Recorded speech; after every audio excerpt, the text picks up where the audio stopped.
President Trump's legal team says that it's in negotiation over the terms of any interview with Robert Mueller. Let's go live now to Ed Henry to break that down for us. Ed. Good to see you, Mark. In fact, the president's legal team is saying tonight that this is a good faith effort on their part to try and get a deal on an interview with the special counsel Robert Mueller. But these two sides are still so far apart on working out the details that this could become a major battle that ultimately is decided by the Supreme Court. Months ago, Mueller privately threatened that if they can't agree on a voluntary interview from the president, he may issue a subpoena to try and compel the president's testimony. The only other time in history that happened was Bill Clinton being subpoenaed to testify in the Lewinsky matter, but he backed down and agreed to do an interview to avoid what could have been an embarrassing defeat at the high court. Mueller originally proposed a wide-ranging interview with the president that has been flatly rejected by his attorneys, Rudy Giuliani and Jay Sekulow, who believe that could set up a series of perjury traps. So after the special counsel last week offered to tighten the focus a bit, Giuliani and Sekulow today tried to narrow it even further. They're trying to shy away from questions, for example, about whether or not the president committed obstruction, in part because they're making the case the president has vast executive power to hire and fire officials like former FBI Director James Comey. Giuliani made clear today another problem they have is that Mueller's team indicated early this year they might start wrapping up the obstruction phase of this probe by June or July to give it space from the midterm election. Well, obviously, that deadline has been obliterated. We're getting closer to the midterm. So now Giuliani is pushing for the investigation to be wrapped by September 1st. The other major concern for the president's team tonight is whether he'll get a fair shake, especially after a new report in the Hill newspaper revealed that the opposition research firm hired by Hillary Clinton's campaign and the DNC to put together the dossier, Fusion GPS, also worked with officials at the FBI, Justice Department, and the intel community. New emails and memos show that former top Obama justice official Bruce Orr was in close contact with that former British spy, Christopher Steele, including conversations they had just days before the FBI first opened its probe into the Trump camp and alleged Russian collusion. Now, since Orr's wife also was on the payroll of Fusion GPS, you can understand why the Trump legal team tonight has some questions about those contacts, Mark. Indeed, Ed. Thanks very much. Joe DeGeneva is a former U.S. attorney for the District of Columbia. He joins us. Joe, Mueller's telling the president, you can volunteer to do this interview or otherwise I'll force you into it. Is that how it works? Well, it would work that way ordinarily for a citizen, but the president is a very special person under the Constitution and under investigations like this. The president could very well agree to a voluntary interview. I would not recommend that he do so, and I don't think that he should. If Mueller tries to subpoena him, he's going to have a very, very tough time because, according to what we know publicly, there is no criminal conduct involving the president. There is no Russian collusion. There is no crime involving collusion. So what is the reason that Mueller wants to talk to him? It's very obvious. He wants to talk to him for purposes of writing a report and then referring the matter to Mr. Rosenstein to refer to Congress for impeachment. Well, the use of a grand jury subpoena to get testimony from a president for use in an impeachment proceeding is illegal and unconstitutional. So just to be clear on that then, you take the view that if there was any serious wrongdoing by the president, we would already know it, and that the main object here is just to sit him down and then he'll say something that Mueller can use against him. Yes and yes. This is clearly nothing more than a testimonial perjury trap to get the president, which has been Mueller's objective from the beginning. You know, one of the things we have to do is realize that there's certain things that are self-evident in some situations.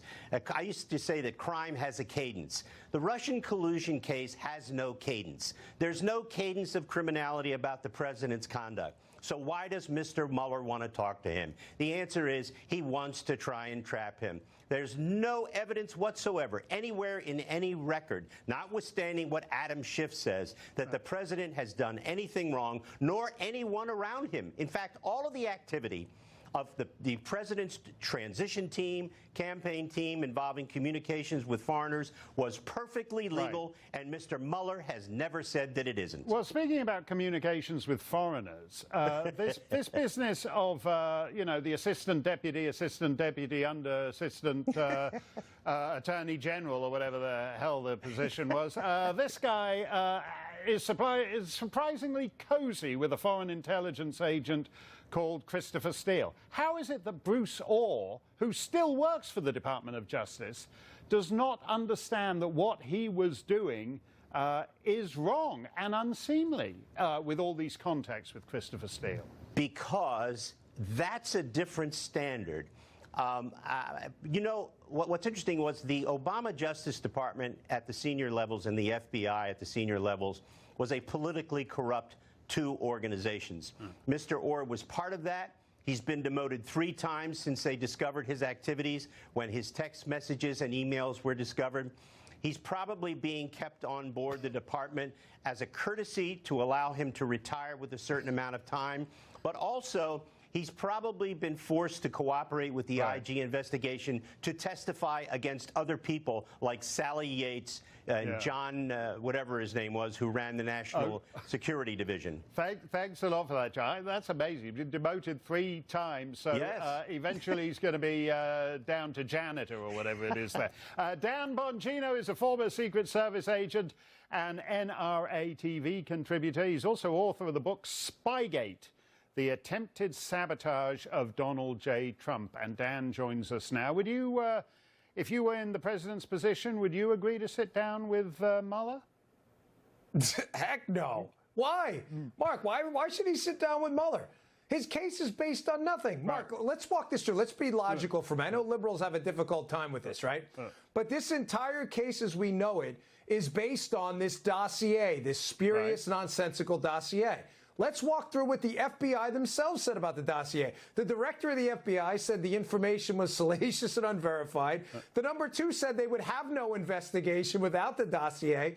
The head of the division in charge of the case said the verification of the dossier was in its infancy.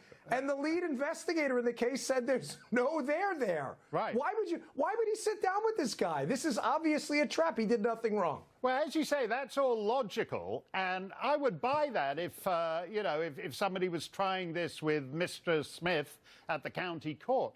But what about the politics of this? I mean, half the country is going to go bananas if Trump refuses to sit down with Mueller. So in other words, is the risk of walking into a perjury trap less than everybody claiming Trump's pulled off a coup because he won't sit down with this cockamamie guy who wants to talk about some lousy Steele dossier? You know, it's a great point, Mark. There are different, the political price and the legality of it are 2 different arguments. On the political front, which you asked, yes, there will be a price. But here's the problem I have with that, Mark. If I thought Mueller was acting in good faith, I would say, all right, maybe it may be worth doing it then at that point if it's limited in scope. The problem is, Mark, there's no evidence of that. Mike Flynn sat down with investigators from the case with no lawyer in the White House, too. Right. The FBI went back, admitted that there were no signs of deception. They then prosecuted him for what?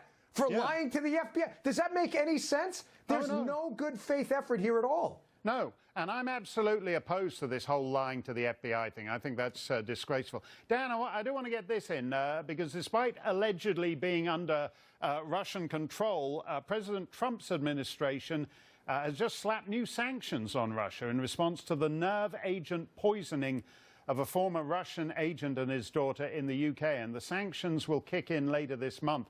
Actually, another young woman over in Britain subsequently died of this poisoning. So Trump is acting against Putin because Putin's poisoning and in fact, killing the citizens of American allies. What do you make of this?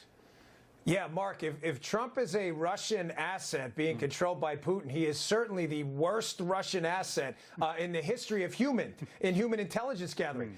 His military wiped out 200 Russian mercs on a Syrian battlefield. He has led the effort to cut off the Nord Stream 2 pipeline to economically damage Russia. Magnitsky's expanded that. I mean, Mark, listen, we're having conversations like we're rational because we are, but trying to get through the 6-inch thick skull of liberals who have committed to this Russian Russian collusion thing is useless. Nothing we say is going to make a difference. Facts don't matter anymore. All that stuff you said, Dan, all that shows is that the conspiracy just goes deeper than any of us could possibly suspect.